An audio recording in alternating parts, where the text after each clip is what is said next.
12절입니다. 12절 같이 읽겠습니다. 시작. 우리가 우리에게 죄 지은 자를 사하여 준 것 같이 우리 죄를 사하여 주시옵고. 아멘. 우리의 죄를 용서하여 주소서라는 기도입니다. 예수님께서 우리에게 가르쳐 주신 기도가 지금 주기도문을 따라서 제일 처음에는 아버지의 이름이 거룩히 여김을 받으소서, 아버지의 나라가 임하소서, 아버지의 뜻이 이루어지소서, 그리고 우리에게 일용할 양식을 주소서, 그리고 오늘 다섯 번째는 우리의 죄를 용서해 주소서입니다. 해야 되는 줄 알면서 쉽게 잘 안 되는 것 중에 하나가 뭐냐면 용서하는 것입니다. 저를 비롯한 사람마다 용서 안 되는 한 사람들이 대부분 있어 보입니다. 잊혀질만 하면 생각나고, 어떤 그 환경만 되면 꼭 그 사람이 자꾸 생각나고, 그로 인하여서 무거움이 나를 짓누를 때가 있는 것이죠. 그래서 참 용서되지 않는 사람이 있고, 또 꼭 용서를 해야 되나, 그렇게 생각될 때도 있습니다. 용서에 대해서 심리학적으로나 보통 종교에서 공통적으로 말하는 것이 있더라고요. 그게 뭐냐면, 용서는 상대방을 위한 것이 아니라 자신을 위한 것이다. 용서해야 내 마음이 평안해진다. 용서하지 않으면 자꾸 내 마음이 스크래치가 나고 분노가 생기고 결국에는 나를 괴롭히고 나를 죽이는 일이다 라는 내용들입니다. 이게 보통 심리학이나 다른 모든 종교에서 용서에 대해서 보편적으로 가리키는 가르침입니다. 그런데 성경 말씀에는 용서에 대해서 뭐라고 가르치는가? 여러 가지를 보았을 때에 성경에서 용서에 대한 가르침은 내가 용서하기 이전에 내가 먼저 용서받아야 될 존재임을 말합니다. 우리는 항상 내가 용서해 주는 입장에서 용서하느냐 마느냐에 관심이 있고, 그렇게 해야 내가 살 수 있다 이렇게 생각하는데, 성경에서 이 용서를 가르칠 때는 내가 죄에서 용서받은 자임을 먼저 가르쳐 준다라고 하는 겁니다. 그래서 오늘 읽은 본문도 원문에 맞게 순서에 맞게 번역을 하면 이렇다고 합니다. 먼저 우리의 죄를 용서하여 주소서, 우리가 우리에게 죄 지은 자를 용서하여 준 것 같이, 이렇다는 거죠. 그러니까 우리가 우리에게 죄 지은 자를 용서하여 준 것 같이, 이거는 꾸미는 말입니다. 이 기도의 이제 중심 기도는 뭐냐면 우리의 죄를 용서해 주소서입니다. 그러니까 우리가 우리에게 죄 지은 자를 용서해 주는 것은 우리가 하나님 앞에 죄인임을 알 때에 진짜 용서를 할 수 있다라고 하는 것이죠. 우리는 누군가를 용서하기 이전에 하나님으로부터 용서받은 죄인이고 용서받아야 될 죄인이라는 사실을 우리에게 먼저 가르쳐 주는 것입니다. 여러분, 죄인 중에서 죄인이 가장 하기 어려운 게 뭐냐면 자기가 죄인이라는 사실을 인지하는 것입니다. 죄가 심각할수록, 교만이 높을수록 자기가 교만하다는 사실을 인정하기가 가장 어렵고, 죄인 중에 괴수일수록 자기가 죄인임을 잘 인정하기가 어렵습니다. 반대로 다른 사람의 죄는 티끌도 보인다는 거죠. 대표적인 사람이 바리새인과 서기관과 율법학자들일 것입니다. 자기들은 율법적인 의로 충만하고 자기들의 어떤 죄는 잘 보이지 않지만 다른 사람들의 죄는 율법을 보고 익히고 기도하면 할수록 계속해서 다른 사람들의 죄가 눈덩이처럼 커지게 된다는, 이게 죄인들의 특징입니다. 내가 용서받은 것은 잘 모르고 용서해 주는 것에 대해서 더 관심이 많아요. 그러다 보니까 용서가 잘 안 되는 거예요. 진정으로 용서가 잘 안 되는 거예요. 왜냐하면 내가 어떤 자였는지를 알지 못했기 때문에. 저는 요즘에 우리나라의 많은 사회 현상들과 학생들이나 또 정치적인 현상들을 보면서 새로 좀 다른 관점으로 문제를 인식하게 됩니다. 지도자들도 서울대 나오고 연고대 나오고 얼마나 좋은 학교를 나왔고 외국에 가서 공부해왔고 모든 것들을 다 가졌잖아요. 경험도 얼마나 많습니까? 그런데 왜 문제는 해결되지 않고 더 분쟁과 더 다툼이 옛날보다 더 동과 서와 북과 남이 이렇게 갈라질까? 제가 보기에는 제 생각입니다. 자기의 죄인됨이 인정이 안 되기 때문에 모든 문제는 여기에서 출발합니다. 내로남불로 봐지는 거예요. 자기가 많이 배울수록, 자기가 똑똑할수록, 자기가 경험이 많을수록, 성경적으로 말하면 바리새인과 서기관과 율법사들이 왜 판단과 정죄로 분리시키냐? 자기가 배운 게 많기 때문에, 율법을 아는 게 많기 때문에 그것을 자기에게는 적용하기보다 다른 사람에게 계속해서 적용하다 보니까 그래서 결과적으로는 분쟁과 다툼이 일어날 수밖에 없는 구조가 되어버린다라고 하는 거죠. 여러분, 우리 공동체도 마찬가지일 것입니다. 공동체가 왜 분쟁하고 다투고 그렇게 하나? 신앙의 경험도 많고 봉사도 많이 하고 막 그런데 왜 그러냐? 이유는 아마 들어가 보면 자기의 죄인됨이 인정되지 않을 때일 것입니다. 겸손하게 하나님 앞에서 자기가 어떤 자였다가 어떻게 회복되었다라는 것을 자기가 인지한다면 함부로 공동체가 깨어지거나 나누어지거나 다른 사람을 향해서 판단하고 정죄해서 분쟁하는 일이 이 정도로 많지는 않지 않을까. 교회에서도 많은 문제의 교회들을 많이 속해 있어 봤고 많은 보았지만 결국에는 가보면 겸손하지 못하더라고요. 저도 마찬가지고 자기가 옳다고 생각, 자기만 옳다고 생각되어지는 경우가 많습니다. 그래서 예수님께서도 말씀하셨습니다. 자기 눈에 있는 들보는 보지 못하고 다른 사람들의 눈에 있는 티끌만 보이는 거죠. 여러분, 들보가 왜 이 들보를 예를 들었을까?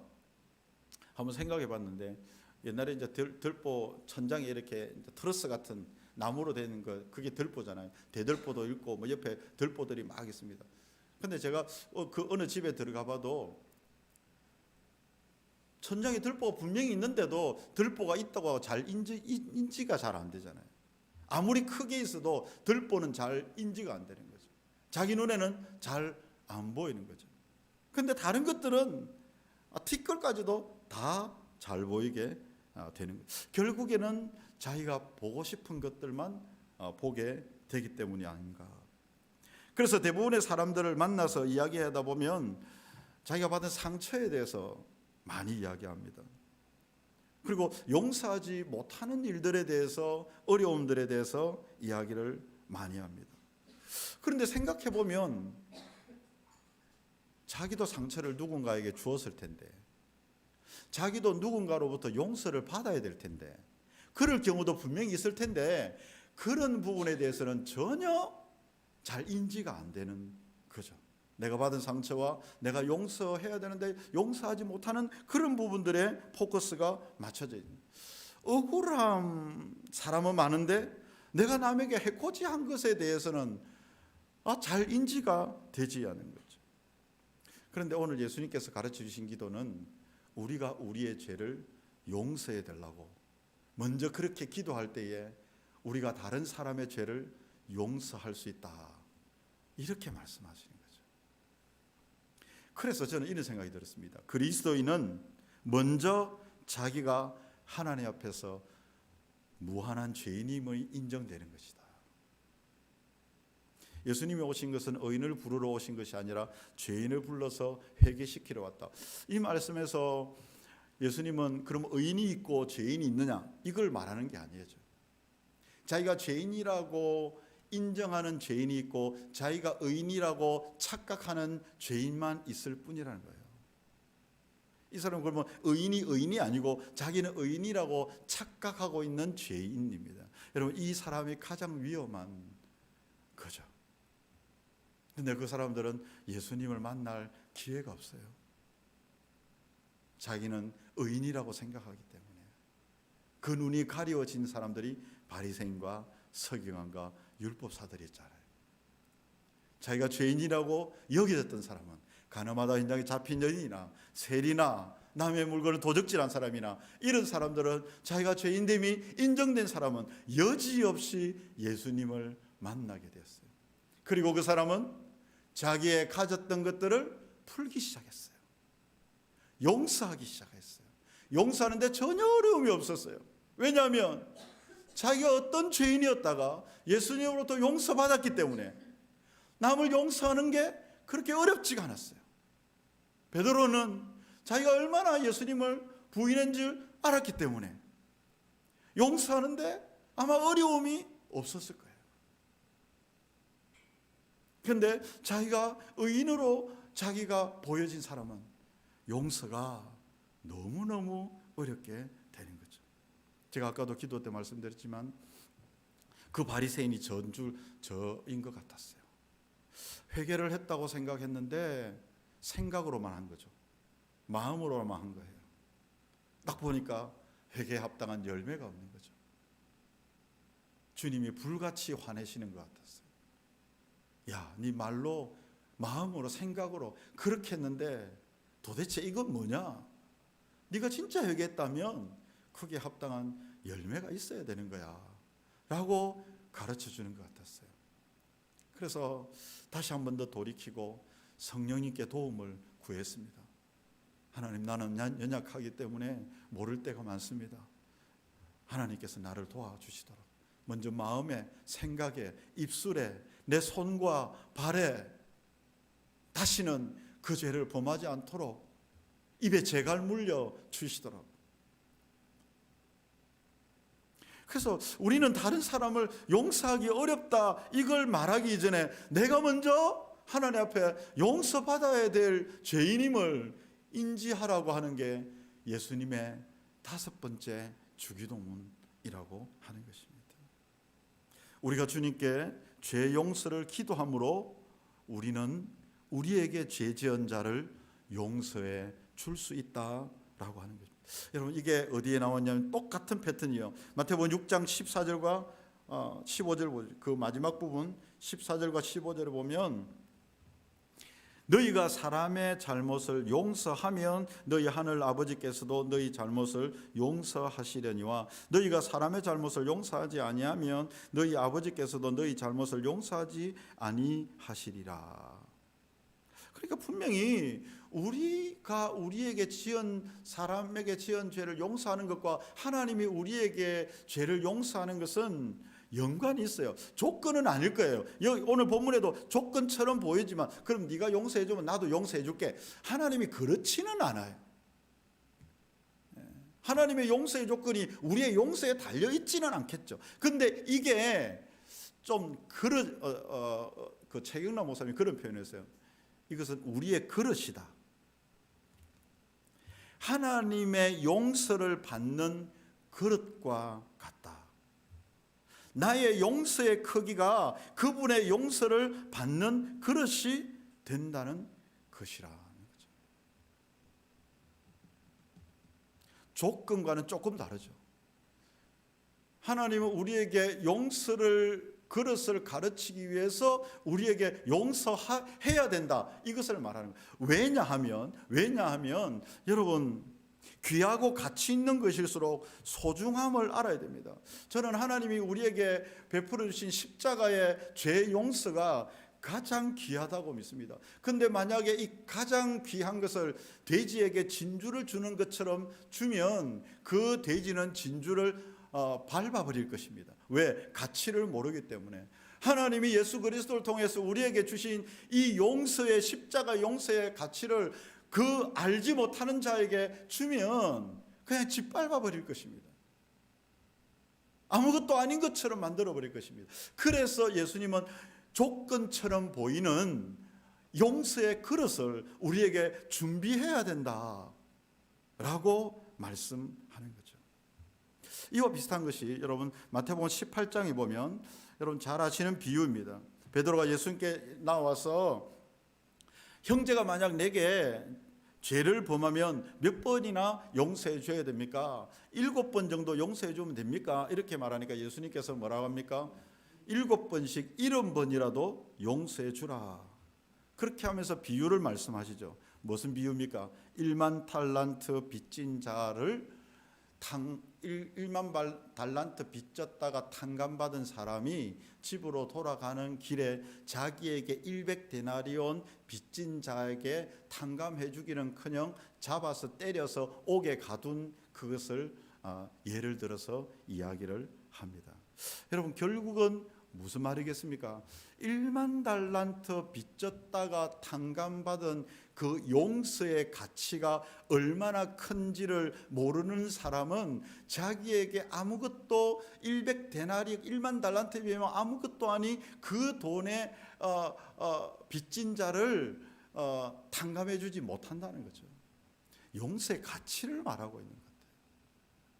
그러니까 우리가 진정 하나님으로부터 용서받은 그 용서가 얼마나 큰, 십자가의 가치가 얼마나 큰지를 알아야 용서해 줄 수 있고 있다라고 하는 것을 말씀하는 것입니다.